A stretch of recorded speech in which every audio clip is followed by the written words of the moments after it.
नमस्ते मेरे चैनल में मल्टीपोल्स। आज मेरी ये पहली वीडियो होगी, इन्फॉर्मेटिव वीडियो है ये, जिसमें मैं आपको अपने जंप रोप के एक्सपीरियंस से बताऊंगा और ये एक्सरसाइज मैंने क्यों चुनी।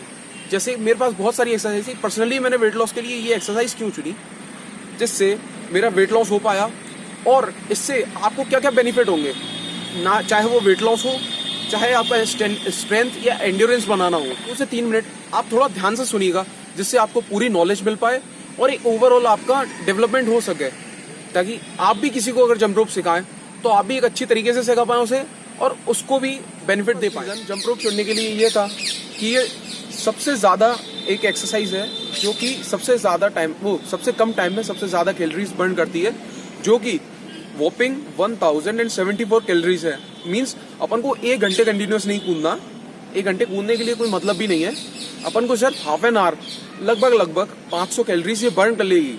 तो आप लेकिन ये ध्यान रखिएगा कि आपके वेट पे भी डिपेंड करेगा और वेरियस फैक्टर्स पे भी डिपेंड करेगा। वेरियस फैक्टर्स जैसे लाइक आपका बॉडी वेट, आपके किस टाइप की जंप रोप यूज कर रहे हैं, इसका भी बहुत एक फर्क पड़ता है आपकी कैलोरीज बर्न होने में। जैसे कि अगर आप एक स्पीड रोप चुनेंगे तो स्पीड रोप आपके एंड्योरेंस के लिए रहती है, कार्डियोवैस्कुलर एक्सरसाइजेस के लिए।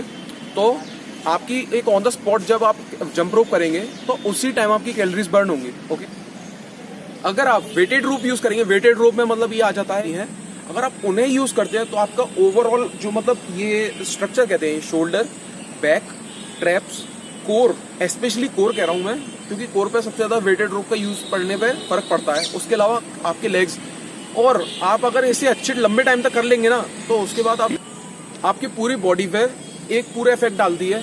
और लंबे टाइम के लिए अगर आप जैसे कूदते हैं, मैंने बताया आपको कि 1 पाउंड, हाफ पाउंड या 2 पाउंड की रोप कूदते हैं तो आप पे तो आपको पहले तो ऑन द स्पॉट जब आप जंप रोप करेंगे तब आपकी कैलोरीज बर्न होंगी। उसके अलावा जब आप रेस्ट मोड में जाएंगे, जब मतलब आप सोने जाएंगे, जब आप मतलब तो उस टाइम भी आपकी कैलोरीज बर्न होंगी, क्योंकि आपकी जो वेट जो पड़ा आपके मसल्स पे वो रिकवरी के लिए भी मांगे। तो दोस्तों मेरा सेकंड रीजन ये था कि अगर आप जंप रोप करेंगे तो आपका कोऑर्डिनेशन इंप्रूव होगा। कोऑर्डिनेशन मेरा सेंस कभी मेंटल और एक आपकी फिजिकल बॉडी का कोऑर्डिनेशन अच्छा बनता है जंप रोप से, क्योंकि आपको अगर कोई अलग अलग टाइप से ट्रिक करेंगे, जैसे कि रनिंग प्लेस, और या फिर आप स्क्वाट्स भी लगा सकते हैं जंप रोप में, उसके अलावा आप साइड अंडर, क्रिस क्रॉस, ये सब करेंगे तो आपका कोऑर्डिनेशन इंप्रूव होगा। तो मेरा थर्ड रीजन ये था कि जंप रोप, जैसे आप जिम जाएंगे या आप और कुछ एक्सरसाइजेस करेंगे तो आपको एक बहुत ज़्यादा स्पेस चाहिए होगा। जिम में इक्विपमेंट्स होते हैं और वो स्पेस मांगते हैं, जो कि इस टाइम अपन पे नहीं है। ठीक है, तो इसके कारण जंप रोप एक बहुत अच्छी कन्वेंशनल एक्सरसाइज बन जाती है। क्यों? क्योंकि आप इसे एक ही स्पॉट पर कर सकते हैं।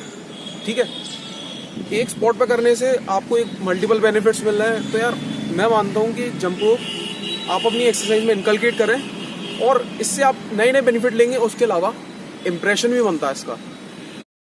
मेरा fourth point jump rope choose करने के लिए ये था कि ये आपको मेंटल कामनेस सिखाता है। उसके अलावा ये आपको एक फोकस रहने में मदद करता है। क्या होता है, जब आप लंबे टाइम तक रस्सी कूदते हैं तब आपको एक अपना मेंटल में एक एम बना के रखना पड़ता है। कभी भी जब मेरा एक्सपीरियंस ये रहा है कि फिजिकल पेन जो मतलब स्ट्रेन रहता है बॉडी में, वो जंप रोप से 1000, 1500, 1600, 2000 तक करने पे फिजिकल स्ट्रेन से ज्यादा अपन को मेंटल स्ट्रेन होने लगता है। मेंटल स्ट्रेन मतलब कामनेस छूटने लगती है अपनी, कि मतलब कि जल्दी से जल्दी करें, जल्दी करें, और मतलब अब ये अपन से नहीं हो रहा। लेकिन अगर आप अपने माइंड को कंट्रोल करते हैं तो आपकी ये कामनेस बढ़ रही है उससे, जंप रोप करने से, और आपको फोकस मिल रहा है कि आप मतलब एक अपना टारगेट अचीव कर पा रहे हैं। कैसे कि जैसे आपका टारगेट है 100 रस्सी का, बिगनर्स के लिए एक 100 रस्सी का, तो जब तक आप 100 रस्सी नहीं करते तब तक आप नहीं रुकेंगे। तो इससे क्या होगा, आपको एक फोकस मिल रहा है और आप एक एम अचीव करने में आसानी। तो जंप रोप चूज करने के लिए मेरा 5th रीजन ये था कि जैसे मेरे जैसे कोई मोटा भाई लोग,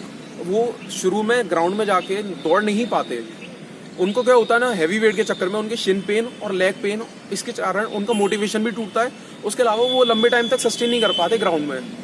तो जंप रोप एक कन्वेंशनल एक्सरसाइज में इसलिए मानता हूँ कि आप जैसे एक हैवी आदमी है तो वो भी अगर इसे करेगा, एक स्पॉट पे ही करना है इसे, और इसे ज्यादा मतलब शुरू में आप जब करेंगे 25, 30, 50, 100, जैसे जैसे आपकी धीरे धीरे बढ़ती जाएगी तो उससे आपका धीरे धीरे स्टेमिना और एंड्योरेंस बिल्डअप होगी, जिससे आप जब भी आप रनिंग करेंगे उसमें आपको एक थोड़ी आसानी होगी। सांस फूलने की दिक्कत होती थी जब अपन रनिंग करते थे, कोई हैवी आदमी रनिंग करता था मेरे जैसा कोई, तो सांस फूलने की दिक्कत उसे कॉमन रहती थी। उसके अलावा ओवरवेट के चक्कर में उसे पूरी बॉडी में पेन होता था, जो कि जंप रोप से नहीं होगा। आपको शुरू में होगा, आप कुछ भी एक्सरसाइज करोगे, अगर आप एकदम से अपनी बॉडी पे लोड डालोगे तो आपकी बॉडी उसको रिस्पॉन्ड भी करेगी। इस चक्कर में आपको मेरा नेक्स्ट जो रीजन था जंप रोप चूज करने के लिए वो था कि ये एंकल्स को, आपके जॉइंट्स को, पैरों के जॉइंट्स को, एंकल को, उसके अलावा आपका जो आर्च होता है उसको भी सपोर्ट करता है। उसके अलावा उन्हें स्ट्रेंथन करता है इंजरीज से। तो जैसे कि मेरा वजन धरती के अलावा मेरे पैर ही चल रहे हैं, तो इसलिए ज़रूरी पड़ जाता है ये करवाना कि यार पैर मजबूत हो अपने।